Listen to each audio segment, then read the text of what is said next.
Mila, City, we talked all about the incomings because they all happened before the Club World Cup, except for I the new know. Outgoings, darling. I'm actually glad you did this. That was all Yes. great. I think there's a lot to be talked about with this picture, and then some of the Grant's stuck.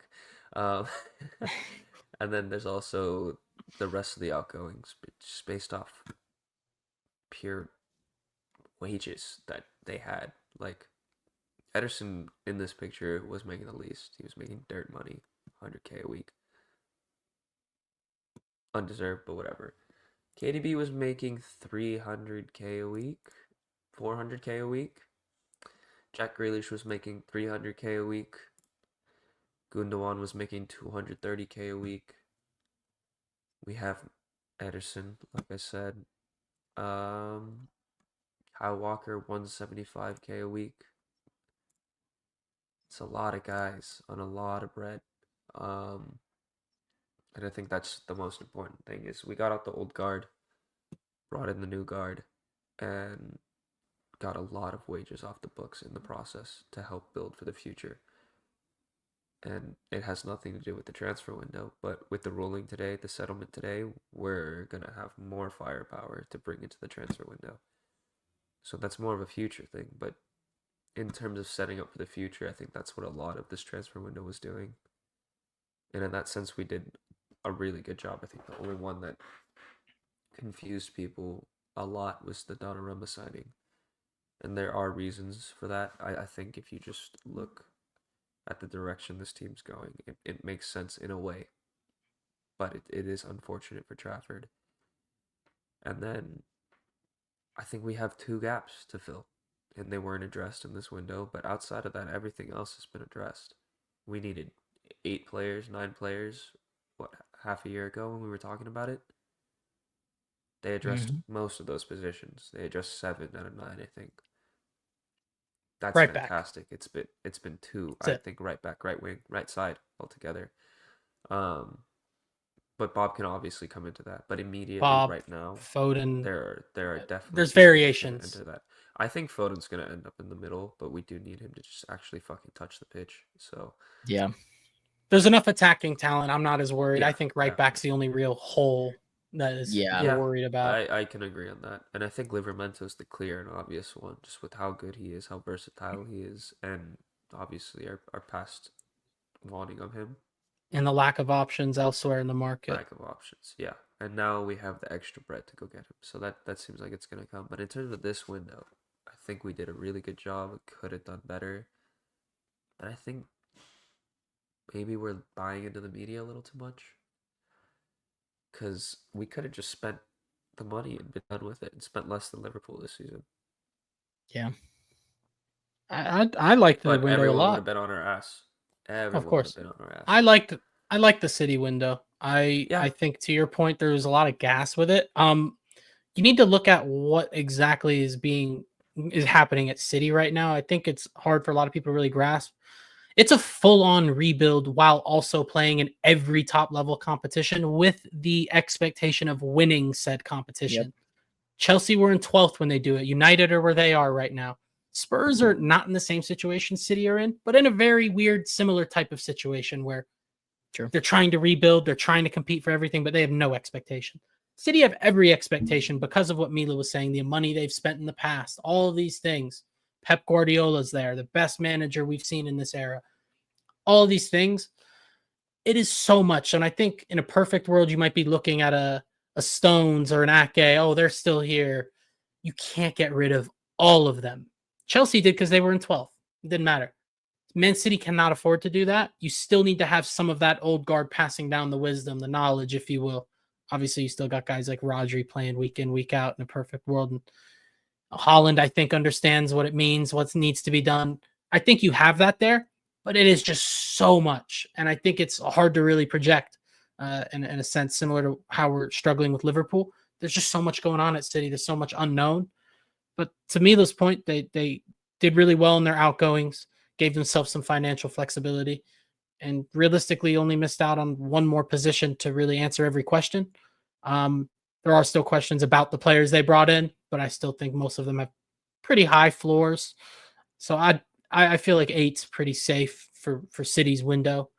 Donnarumma, the questions are there. I get it. He had that blunder today, but to your point, Mila, it makes sense to me. Part of this rebuild, in my opinion, just from everything we're seeing, is it looks like they're going to be conceding more chances, more shots on goal.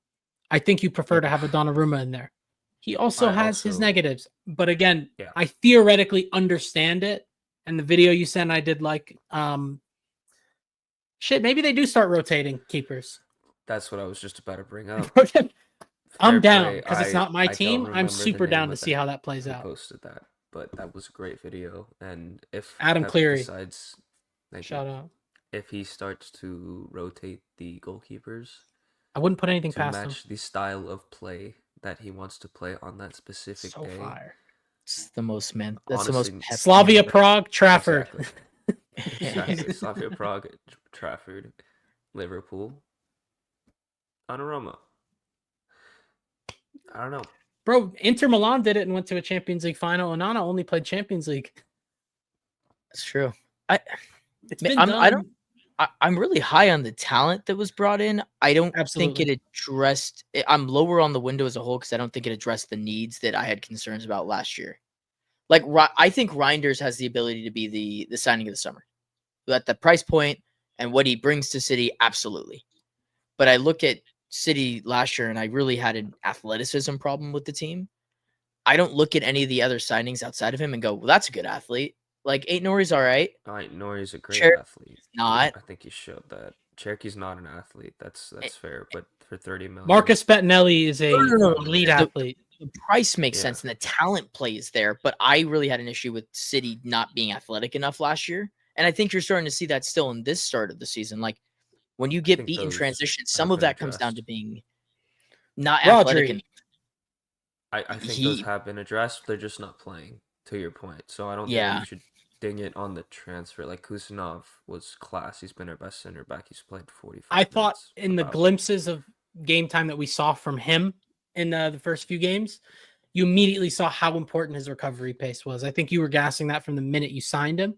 But now you're really seeing how important that's going to be with the Ruben Diaz early season struggles and Stones isn't up to it just yet. Maybe it's, again, season just started. Mm-hmm.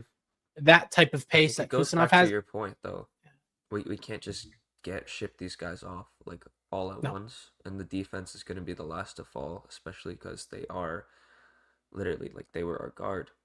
They were the best defense in Europe, and then we won the trophy that we've been looking at for years, trying to get it. And then the reason we got it because our defense was so strong. Those guys are hard to phase out. And in a perfect world, I do think Kusanov, Vitor Reis, with more experience, 3 to 4 more years of experience, are my perfect fucking duo at the back. Unstoppable, fast, strong, recovery pace, gonna win everything in the air, aggressive. Like, that's perfect. It's what we want. And right now, we're not seeing either of those guys. Reis is fucking getting bludgeoned every week at Girona. 4 goals a game. Not worth it. He'll probably be coming back soon, just based off that in my eyes. And the fact that John Stones is now hurt. John Stones and Diaz were the starters. Kusanov got hurt. That cannot be happening. Kusanov needs to make his way into the starting lineup. Gvardiol needs to come back to fitness. And forgot about him. I don't think Stones or Diaz, that'll help. I think both of them are very, very close to losing their jobs. Not in the way that they're kicked out the team, but just that these guys are going to play you at the park because you can't offer what you used to offer. And to your point, like, we're also conceding more chances. Like, Diaz can't just be that guy in the box blocking shots if we're conceding that many chances.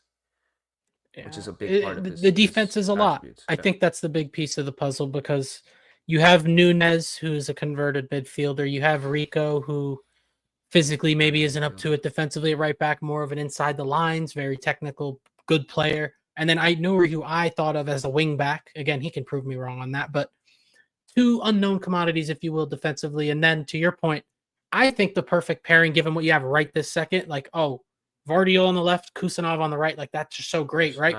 But those 2 youngsters next to 2 inexperienced fullbacks, like brand new goalkeeper, that's asking so much. You have to have one of a Ruben Diaz or a John Stones, even an Ake, I'd say.